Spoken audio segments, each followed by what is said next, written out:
Okay, so I would remind what are features of superconductors. So they have no electrical resistance.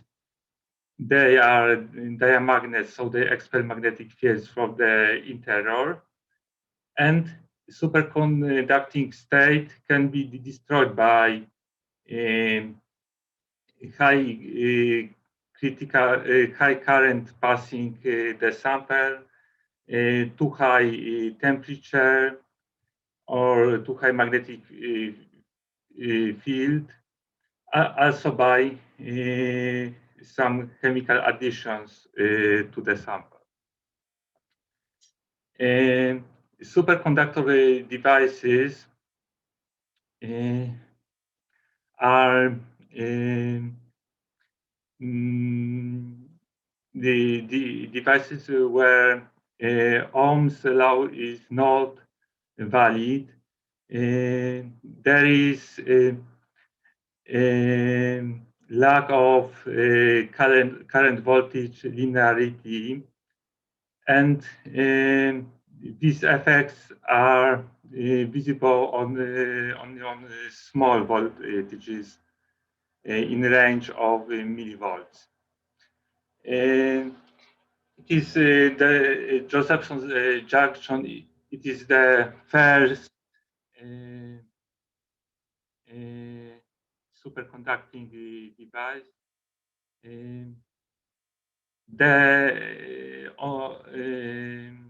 In pictures, there are three characteristics of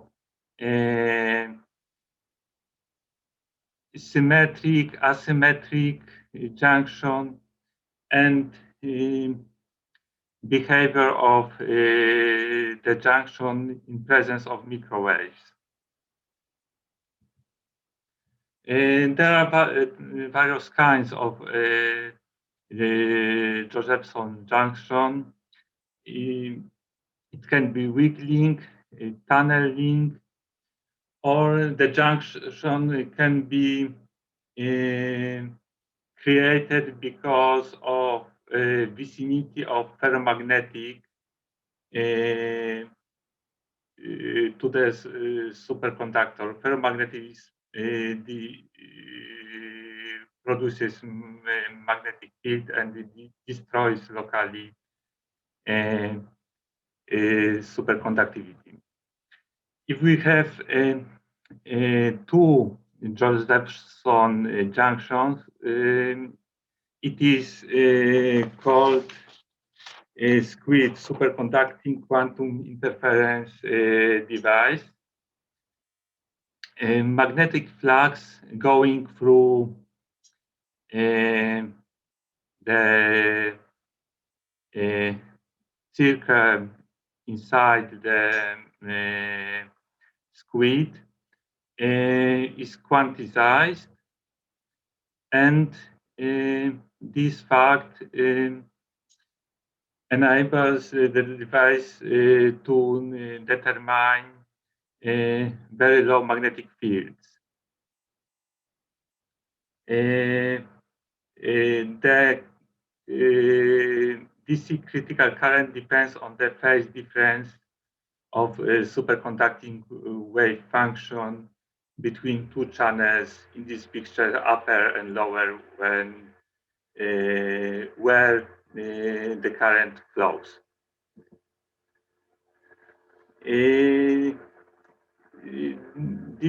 This is effect of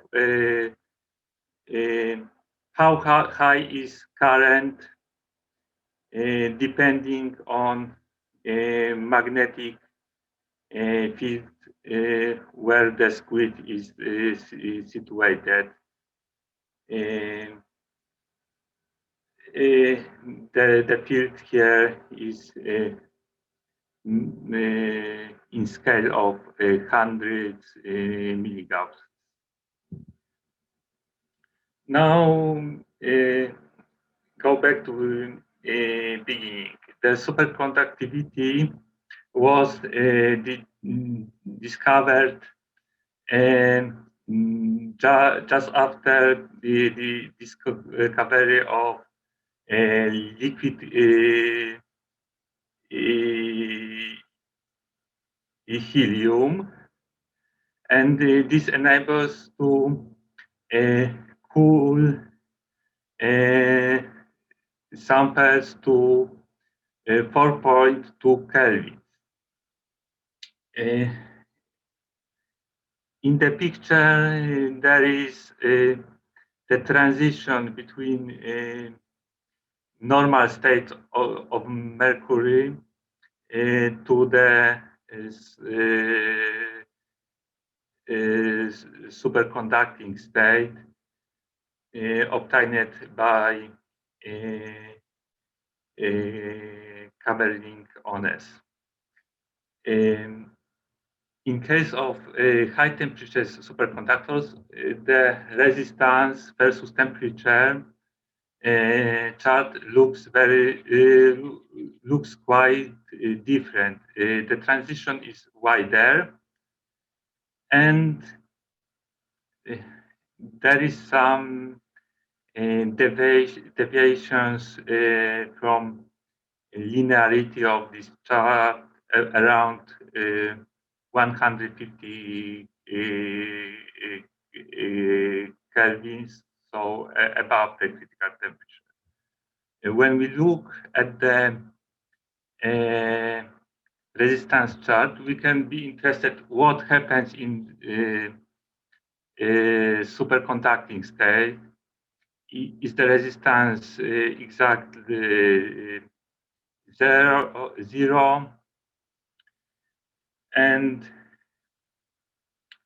we can predict if there is vortex spinning or vortex flow, or maybe some deviations from zero are apparatus effects. Then we can look into the transition, so the red circle, and we can measure the width of the transition. We can consider where is TC, because we can define TC in the beginning, in the middle, or in the end of the transition.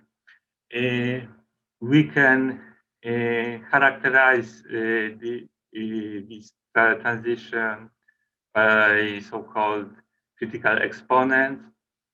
There is a range where thermal fluctuations are present, and so it is effect of second order phase transition. So there is no energy change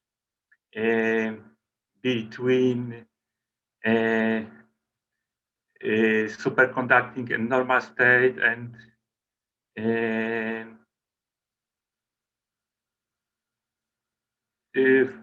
fluctuations of temperature can be visible as a macroscopic effect. If we look on the right of the chart, it is normal state region, but it also can be interesting because for some superconductors it is parabolic, or another linear, and we can consider what are deviations of the from the linearity in the normal state.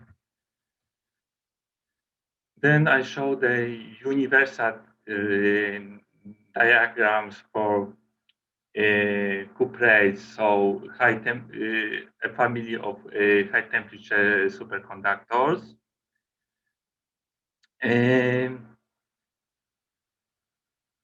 On horizontal axis, it is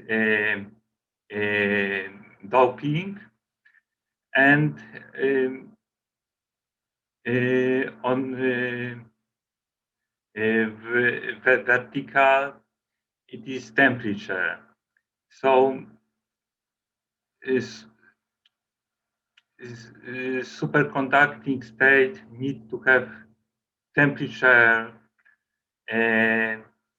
low enough and some kind of intermediate doping. Samples which I managed to synthesize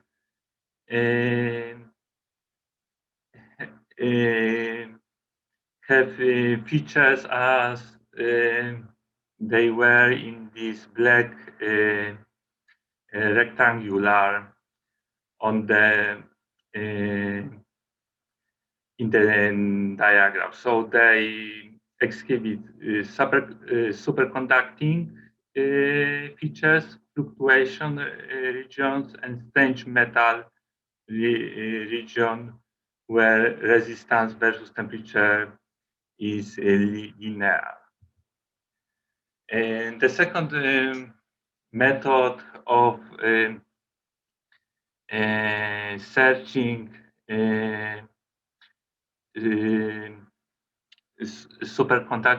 superconductors is AC susceptibility. Uh,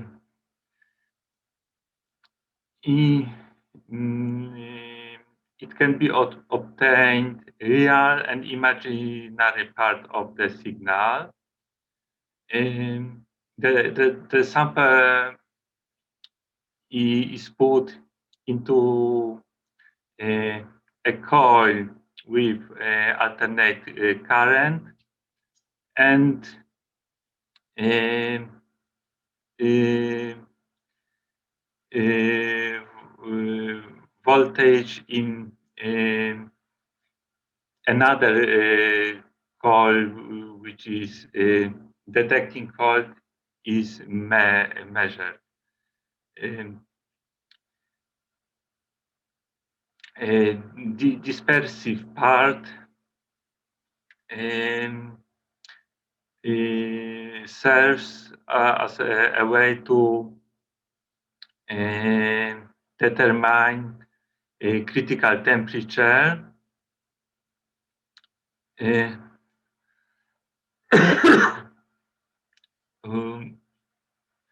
whereas absorption part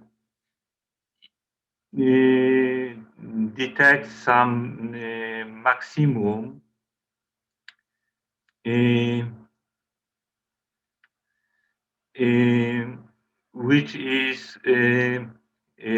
connected with mainly with intergrain regions of granular sample. Um, Sometimes there is a smaller peak which is connected with grinds of the sample. Both intergrain regions and grinds are detected in this method are superconducting.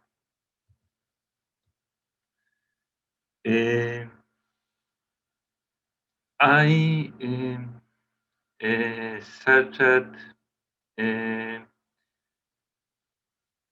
a compound called by abbreviation TL2223. It is high temperature superconductor with a critical temperature up to 125 kelvins. It is thallium cuprate and it is layered superconductor in primitive cell. It has three layers of copper and oxygen. It crystallizes in a tetragonal system, and it is a complex oxide. The unit cell of this compound looks as the lowest in the picture. The upper and in the middle are other compounds belonging to the same family. If I want to characterize this material, I can measure resistance, AC susceptibility, which I talked of already. These two quantities can be used to obtain critical exponents. Another method of sample characterization is scanning electron microscope, X-ray diffraction, and a method of obtaining a critical current from a set of AC susceptibility data utilizing Bean's method. Before I measure superconductor, I need to synthesize it. My synthesis was three steps. First, I obtained some intermediate complex oxides. Then I add thallium oxide to these two oxides and made a pellet from ingredients wrapped in silver foil and put the wrapped sample into hot furnace where was oxygen atmosphere. Obtained superconductor had rather bad quantities, so I applied additional thermal treatment. I checked temperatures between 700 and 800 Celsius for 20 hours in oxygen atmosphere. And this improved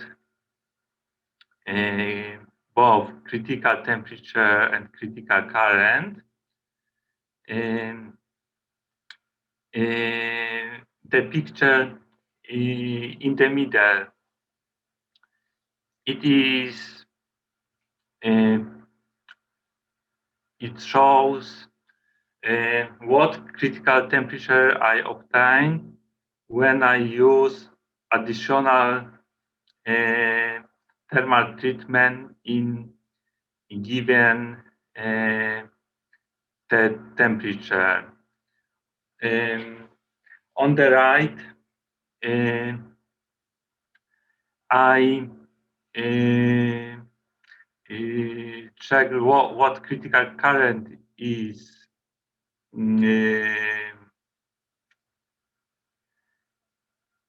for the sample oxygenated in these temperatures from range from 700 to 800 Celsius. And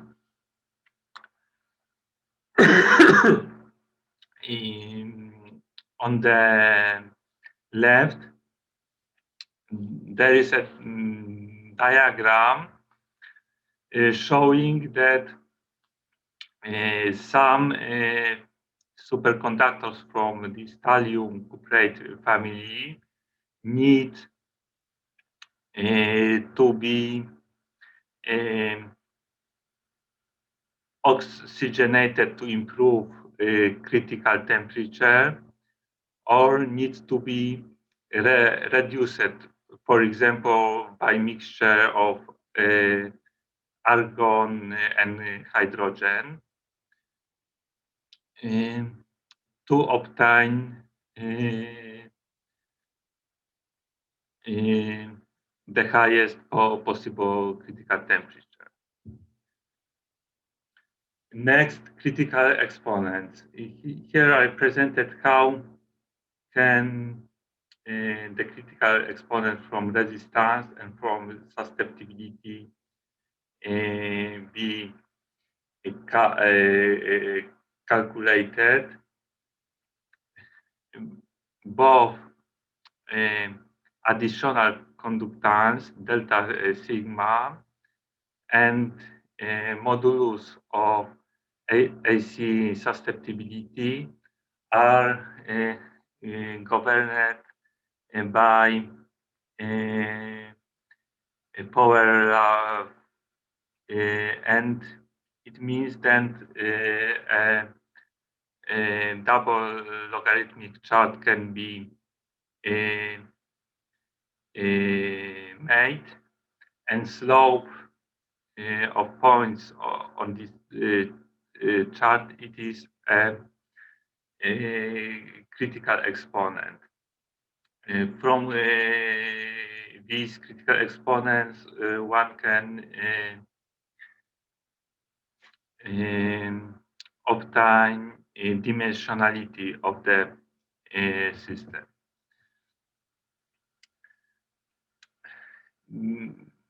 There are results of some theoretical work from 70s, when Prober predicted that superconductor should have two-dimensional, three-dimensional crossover below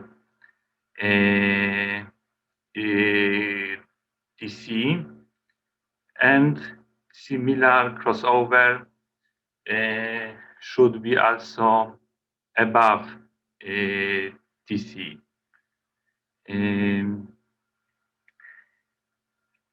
A critical field and AC susceptibility were considered to check the dimensionality of superconducting system.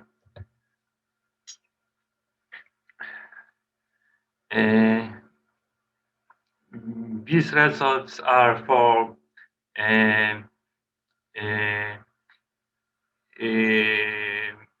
TL2223 thallium cuprate, and on the left there is log chart obtained from resistivity. On the right, from AC susceptibility. And the crossover temperatures for resistivity is 116.9 kelvins, and the second crossover below TC from susceptibility experiment is 114.6 kelvins. This logarithm of epsilon can be transformed into a temperature of the crossover. Then scanning electron microscopy. Here magnification is not high, but what if we go deeper in the sample? Here are some pores, some structures which are, for example, 9 micrometers long and 5 micrometers wide. Sometimes besides these structures which could be crystallic, there is some kind of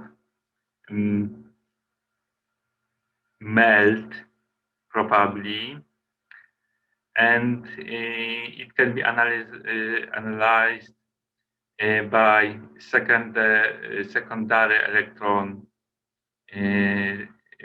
from scanning electron microscope as on the left, but also from backscatter electrons, which give information about composition of the sample, and the melt is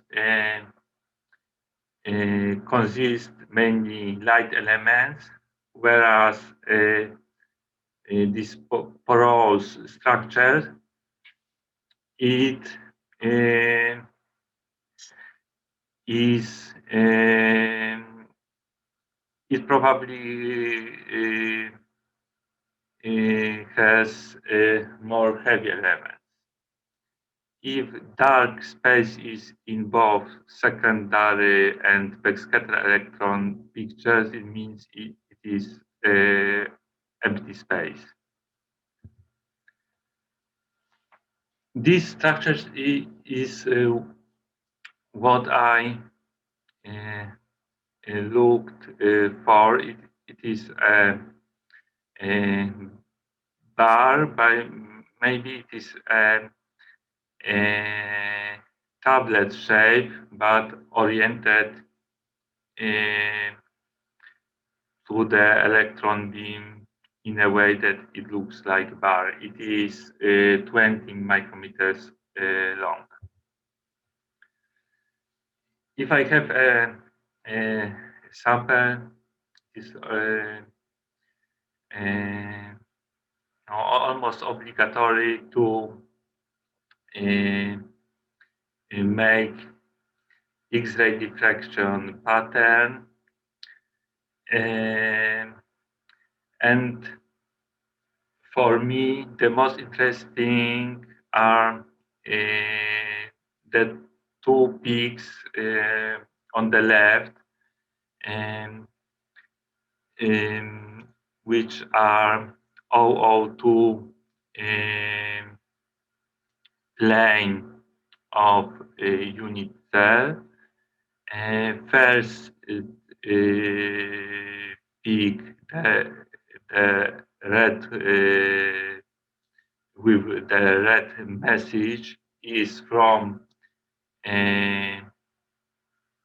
the phase which I wanted to obtain, and the second, it is another thallium cuprate, which content is much smaller.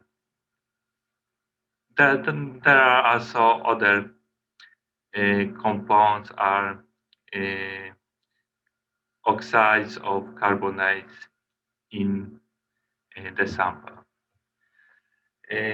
Next, I doped the thallium cuprate with gadolinium. So I made a special precursor containing gadolinium and prepared 3 samples with various concentration of gadolinium and the reference sample free of gadolinium. And it is important that gadolinium or gadolinium oxide are ferromagnetic. So it means they may destroy standard superconductivity. There are scanning electron microscope pictures of sample which has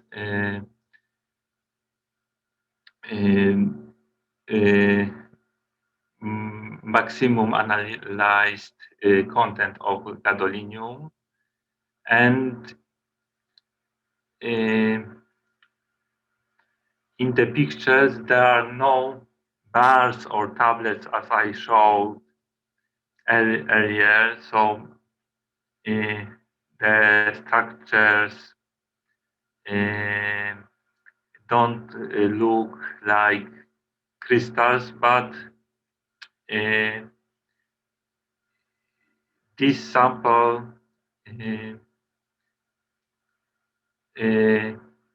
is still superconducting, but with lower critical temperature. On the left, there is the dependence of critical temperature on gadolinium content. I analyzed also a critical current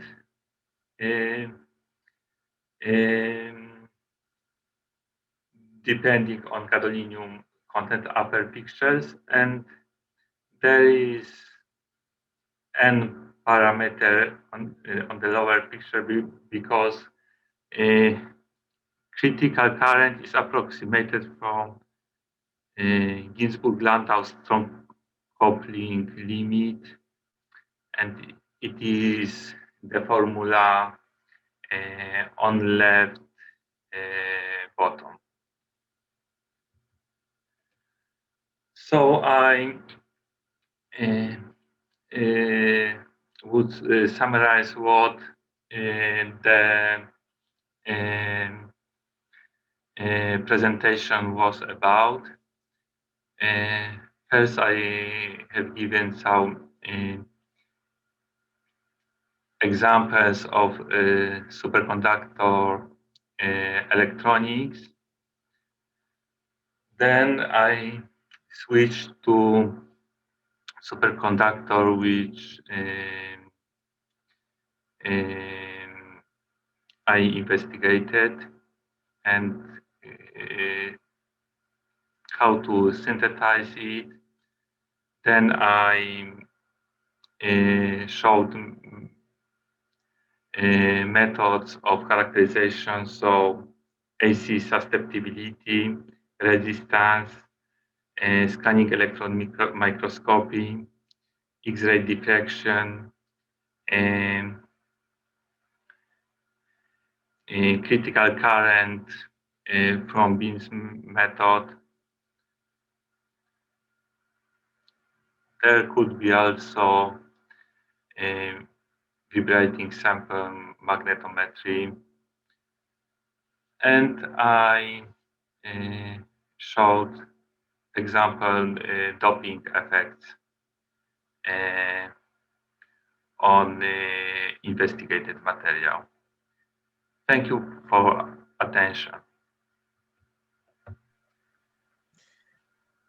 Okay, thank you for your talk. So, do we have any question towards Given's presentation? Are there any questions? Please let us know. Yes, I have the question regarding the oxygenation of the superconductors. Have it been tested how have we tested how exactly shifts in temperature can influence the rate of oxygenation? Can influence. Yes, how shifts in temperature induced by currents flowing through superconductors affect the rate of oxygenation. I think that you are confusing a bit concepts. So oxygenation is just the process of preparation of the sample, right? So the thing is that, well, maybe Marek, could you specify what is the quality of superconductor independence on oxygenation time? How does it? Okay, if I tried superconductor with a bit different stoichiometry, so 10% more thallium, it was something like that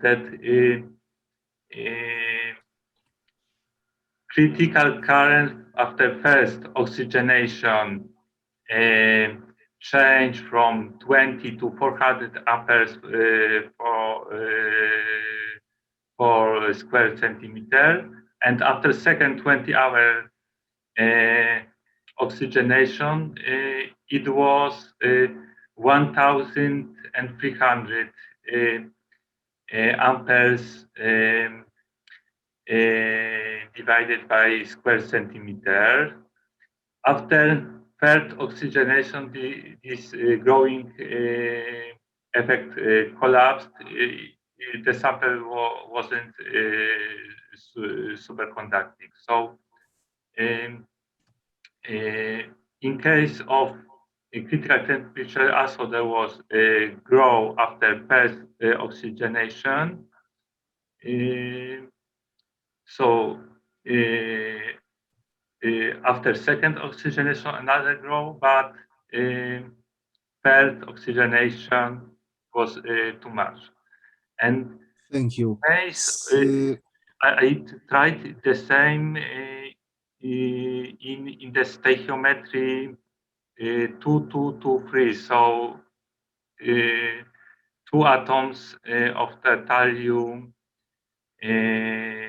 for two atoms of barium. And it was that optimal time which I checked was 20 hours because after second 20 hours oxygenation, the critical temperature was practically the same, and critical current dropped considerably. So Thank you for explaining the periods of oxygenation in greater detail. okay. Okay, maybe do we have any other question? So maybe I have first comment. So you this is the material you study is high temperature superconductor. Is it D-wave superconductor?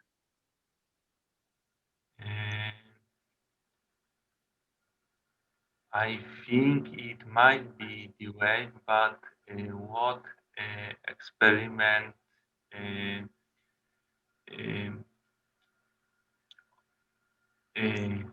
could show it? I have no idea.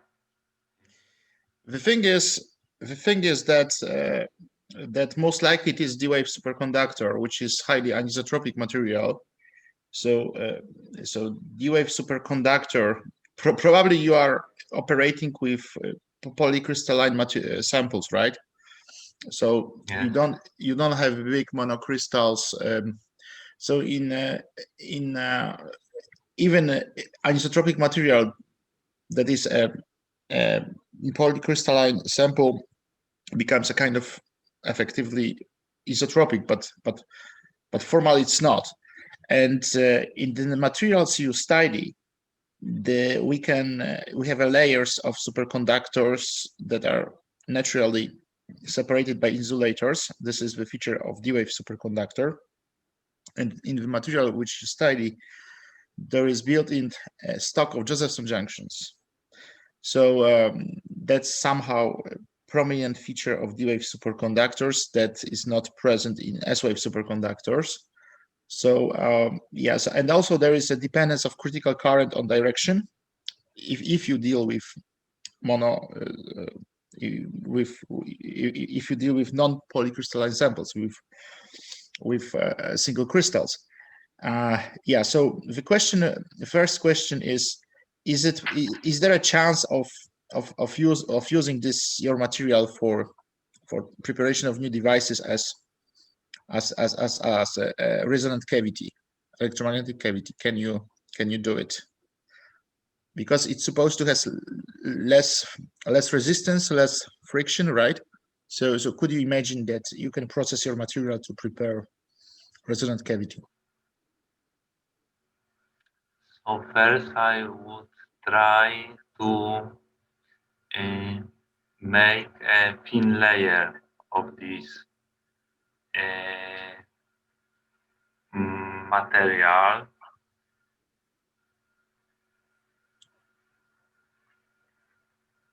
Mm,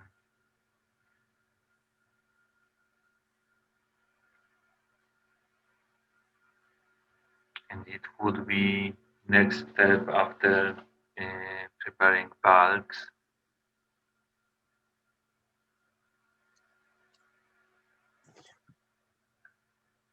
There are well-known cavities that are especially made from low TC superconductors, traditional superconductors as aluminium. And those, of course, due to lack of resistance in a superconductor, essential lack of resistance, because there is very good quality factors for these resonant cavities. So they are commonly used. They're also used in information processing technologies. That's why I have addressed this question. But the central difference between usage of low temperature superconductors and high temperature superconductors lies in different coherence length. And low temperature superconductors, like traditional superconductors, as we know, as mercury or many others, like aluminium, M.Giebultowski, and so on. And those superconductors, they have a coherence length in the range of 300 nanometers. So And this material has short coherence. Yeah, that's the point. So from the point of view of usage, like let's say you want to construct high integration circuit, you want to place many resonant cavities inside, you would rather prefer to use high temperature superconductors. Of course, due to dimensionality, but there is still a price to be paid for that, because simply, first of all, this technological process is more difficult, as it was shown by you and many others. And also, in a sense, the high temperature superconductors are more noisy. So there is more kind of like high temperature squid made from high temperature superconductors, much more noisy than low temperature superconducting squid. So in a sense, high temperature superconductor based electronics is more noisy, which is not that good, especially if you want to go for circuits with high integration. Yeah, but still there is a kind of perspective of going into this direction. The noise is originate from temperature or from impurities of Well, I would not say. Well, superconductor. obviously there. Temperature, Obviously temperature matters, but still, I think these features are a bit intrinsic to due to given material. And the thing is that I don't think this is only temperature related. I think it's much deeper problem. Actually, still fundamental theory of electron pairing in high temperature superconductor materials is unknown, and is bit encoded in this diagram which you have shown. Could you please go to this diagram with this phase transition? this Yeah, yes, maybe the next one, let's say. with samples. Yeah, so the thing is that this on this horizontal axis there is this concentration. This is X, right? And vertical axis there is temperature, right? So the thing is that you manage to be in this region. So this is so you have certain features like pseudo gap, PG, right? SM stands for simple Strange metal. for strange or simple metal. How is that strange? Strange metal. Strange, right? So SC stands for superconductors. AFM antiferromagnets. FL. Could you summarize FL? So carriers of electricity behaves as liquid. They interact. Oh, all right. So this is Fermi liquid, right? This is this abbreviation stands for Fermi liquid behavior, right? Right. So what's the reason why you can only operate in such narrow rectangular? So probably if I prepared another kind of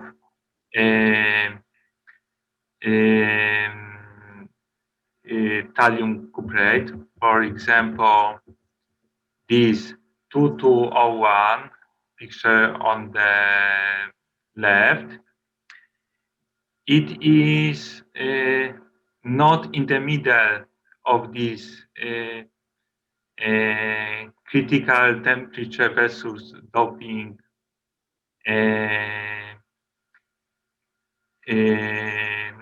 diagram, and it is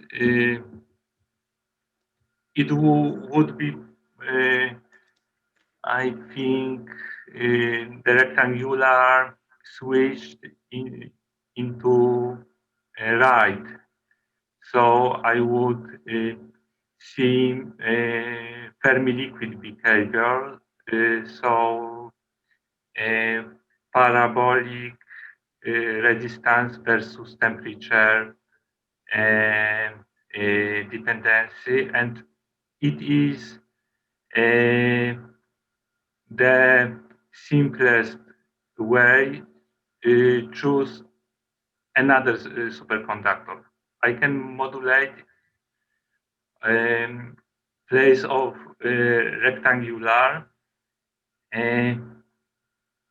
adding more oxygen, or reducing the sample, for example, in hydrogen atmosphere. I didn't do it, but I read about it. So first choosing another superconductor, and then synthesizing or additional thermal treatment in different conditions would help. I see. All right. So thanks for the long answer. So do we have any more